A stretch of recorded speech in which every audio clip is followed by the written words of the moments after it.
Assalamualaikum warahmatullahi wabarakatuh. My name is Amirul Amir Afif and I am a student of UiTM Kedah campus Sungai Petani. Hello, my name is Amirul Amir Afif. And I'm going to tell you guys about Islamic finance. So, what is Islamic finance? Islamic finance is a financial system that operates according to Islamic law, which is called Sharia compliant. Just like conventional financial systems, Islamic finance features bank, capital markets, and others. What is the differences between both financial systems? In Islamic banks, while income and pricing remains important, there is also consideration on why a product is launched and the impact it has on customers. Not all fees can be charged and not all features can be used in Islamic bank. The Islamic banking model itself is not a standalone arrangement. For conventional banking, the shareholders give capital, the bank receives customer deposits and invests. The interests received are distributed, and the bank lends the funds at an interest rate.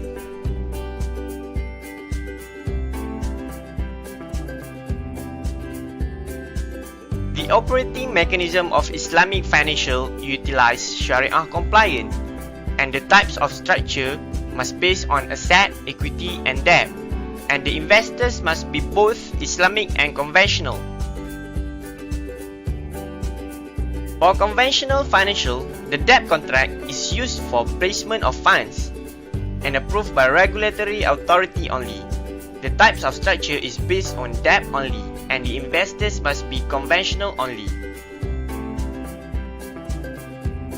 The instruments offered for Islamic financial involve three trade financing, which is Murabahah, cost plus sale, by As-Salam forward sale, and by Al-Mu'ajjal deferred payment sale.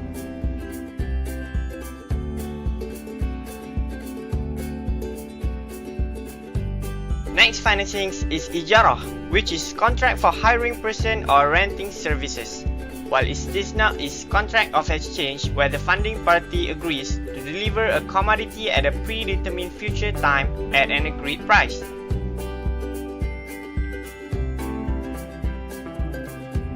For investment, Islamic financial implement Mudarabah, which is trust financing contract where one partner gives money to another for invest as the capital, while Musyarakah is a contract of partnership between two parties or more to finance a particular business.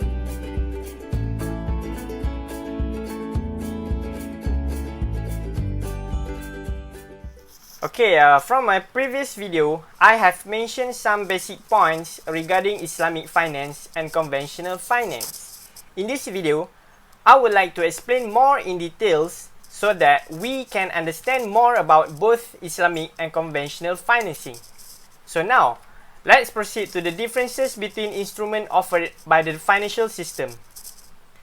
Conventional financial instruments deal in intangible assets. Intangible assets represent legal claims to some future benefit. The typical benefit is a claim to future cash. Money is treated as a commodity and traded as such in conventional financial instruments. Islam, on the other hand, does not consider money as a subject matter of trade. Money has no intrinsic value. It is only a medium of exchange. Any profit earned through dealing with money of the same currency or the papers representing them is interest, hence prohibited. Thus, Islamic financial instruments are asset-backed and deal with tangibles. Another difference between conventional and Islamic financial instruments is the relationship between the investors and issuers. In conventional financial instrument, there is generally a relationship of borrower or lender. For example, in conventional bonds, the issuers are regarded as the borrowers and the bond purchasers are in reality lenders. In Islamic financial instruments, the relationship is commonly some form of partnership, agency, lessor, or buyer. For example, in a diminishing musyarakah, The financier and client have a partnership relationship as well as a lessor. In murabahah, the financier is a seller and the client is a purchaser. Risk-taking is also a major distinction between conventional and Islamic financial instruments. In conventional instruments, the financiers do not share the risk. Risk is transferred to the client.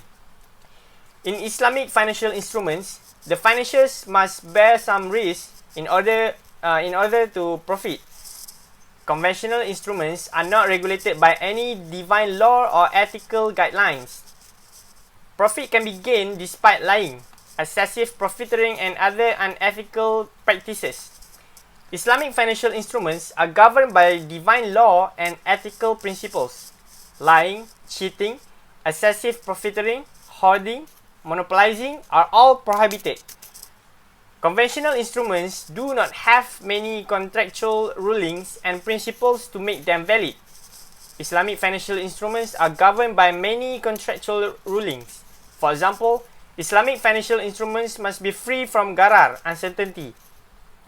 Hence, contracts cannot be pegged upon uncertain events or forwarded to future dates. Jahalah fahishah or excessive ambiguity is another prohibited element in contracts. Any ambiguity which has the potential to lead to argumentation and dispute will make a contract voidable. Thus, a sale of a mobile phone without stating the specifications and model will be a voidable contract. In conclusion, Islamic financial instruments must be a setback, involve risk sharing, and must work within the framework of Islamic law. In contrast, conventional financial instruments are of the former guidelines and principles. For the structure of Islamic financial, I have included this figure.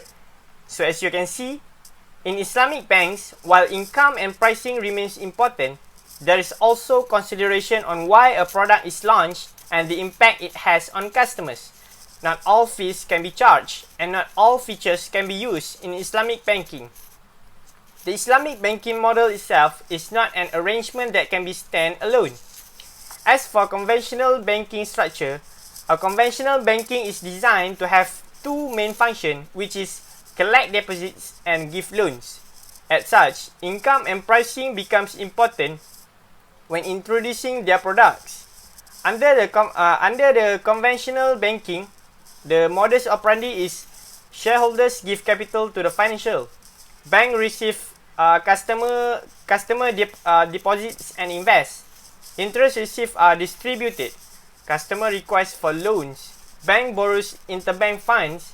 Bank lends the fund at an interest rate.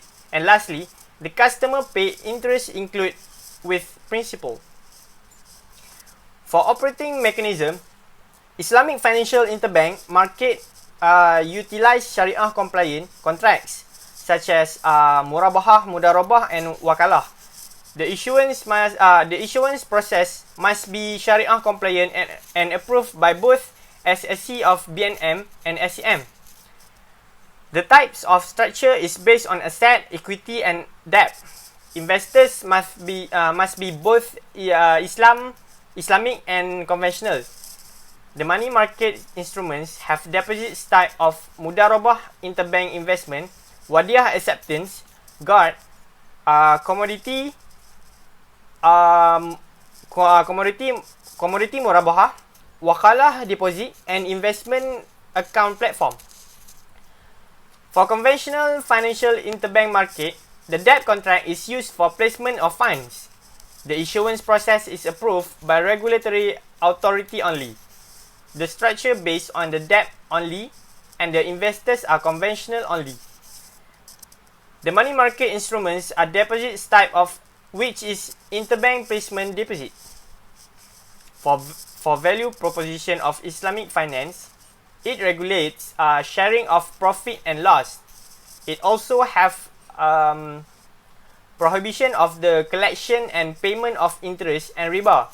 No gamble, alcohol, pork, and clubbing business are allowed in Islamic financial system. For conventional finance, the consumer is the friendly customer service. and they are entitled to attract more customers. The objective of the financial system is to maximize the profit gain. So they can conventional financial allow gamble, alcohol, pork and clubbing business in the system. Okay, next, let's look at the instruments offered by Islamic financial systems. As I mentioned in my previous video, there are two elements under Islamic instrument, which are financing and investment. Under financing, we have murabahah, buy al-salam, buy al-mu'ajjal, ijarah and istisna. Okay, first I will proceed with murabahah, which is cost plus financing, whether the seller and the buyer agree to the cost and markup of an asset.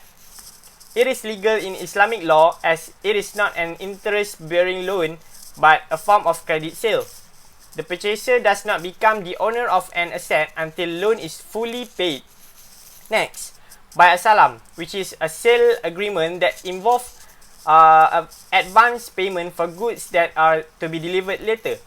The rule is the goods are defined, price is paid in advance, and the date of delivery is fixed. Buy mu'ajjal is defined as a sale under which the price of the item is payable on a deferred basis, either in lump sum or in installment. Next, ijarah, which is a leasing contract.